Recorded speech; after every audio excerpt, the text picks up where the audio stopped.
6:30 pa ng umaga ay nandito na ako sa Bata dito sa Riyadh.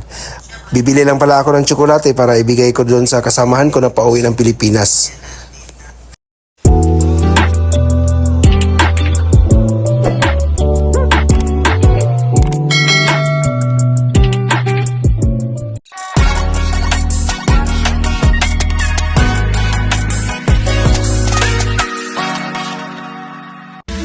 What's up mga ka-vlog diaries and welcome back to my channel.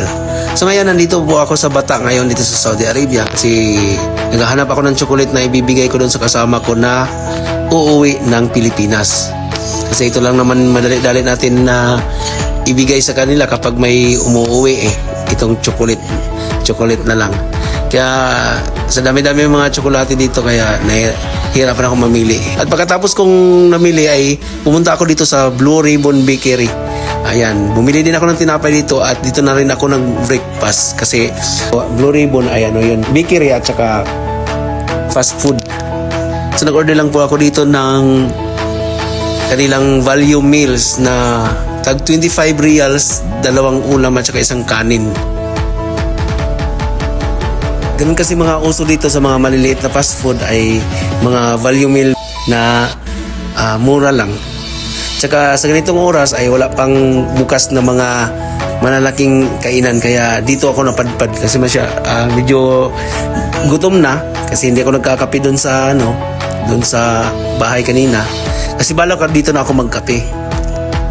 So pagkatapos nito ay nag-order na lang din ako ng kape. Tsaka pumunta na rin ako ng Bellagio Mall pagkatapos kong kumain.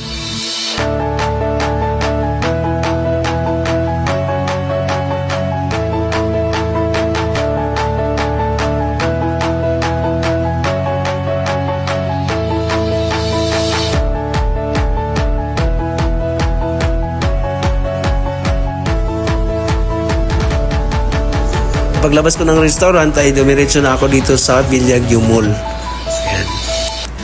Yung ibang tindahan dito ay hindi pa bukas kasi masyado pong maaga. Kaya medyo nagala-gala pa ako sa taas. Pumunta pala ako dito sa May Makati Shopping. So tinitinan ko kung anong meron dito. Meron din silang mga chocolate dito. Tsaka sa cosmetics meron at saka groceries meron. Klase-klase pala yung paninda nila dito at saka meron din silang mga cellphone dito. At tumingin na rin ako dito ng facial wash na Garnier at Garnier na cream. At wala pala dito, doon lang pala yun sa mga malalaking mga supermarket. So bumaba ako ng Bellagio Mall at pumunta na naman ako dito sa kabilang building, sa may commercial building. So itong commercial building na to, matagal ko nang hindi napasok to.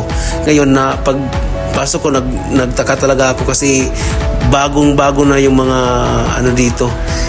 Ang linis na niyang tingnan at saka repaint na sila. Actually, itong building na to ay luma talaga. So ngayon dito naghahanap ako ng anong mabili dito. Kasi parang wala akong matipuan dito kaya naggala na lang ako dito. Video-video na lang ako dito. Meron ng mga tao pero hindi maraming tao. Kukunti lang mga tao ngayon dito kasi nga umaga pa lang. So darating ang mga tao dito mga alas 11 ng umaga kasi kapag ibang araw. Pero pag Friday talaga mga alas 9 ay marami ng tao. At pagkatapos dito guys ay bumaba na ako. Wala naman din akong nabili dito kaya uuwi na lang ako. So kailangan ko umuwi ng maaga kasi alas 9 pa ang pasok ko. So hanggang dito na lang ang ating video guys. Dito magtatapos ang ating video. Don't forget to subscribe, share and comment. And of course, hit the notification bell para updated ka sa mga bagong videos upload kagaya nito.